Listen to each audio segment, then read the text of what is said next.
certes, il faut diminuer la consommation d'antibiotiques pour ralentir l'évolution de la résistance, mais c'est un processus qu'on ne peut pas arrêter parce que c'est un processus dynamique. D'un côté, vous avez des êtres vivants qui se modifient, et de l'autre côté, vous avez des malades qui ont cet être vivant, qui l'infecte, et donc qu'il faut guérir. Alors, un des premiers processus consiste à prendre des anciennes molécules et à les modifier chimiquement pour en faire des nouvelles molécules capables de se fixer sur des cibles modifiées ou capables de résister à des enzymes qui vont les détruire. Une deuxième possibilité, c'est de créer de novo des molécules qui n'existent pas.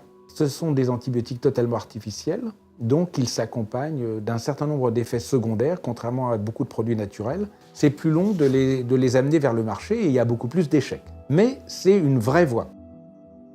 Une autre voie, c'est celle d'utiliser les phages. Alors, simplement pour vous dire très rapidement, les phages sont des espèces de virus qui ont la capacité de trouver sur la bactérie des récepteurs. Lorsqu'ils pénètrent dans la bactérie, ils vont se multiplier et faire éclater la bactérie. Donc en fait, ce sont pour certains des tueurs de bactéries. Et c'est ce qu'on recherche, c'est à créer des phages qui vont tuer la bactérie, qui ont quelque part infecté l'organisme. Je ne pense pas que l'on vaincra la résistance, mais je pense qu'on peut vivre avec elle. Donc, chaque fois qu'un moyen de lutte nouveau apparaît, la bactérie va se défendre et trouver un autre moyen de résister. Mais tout ça, c'est dans le temps.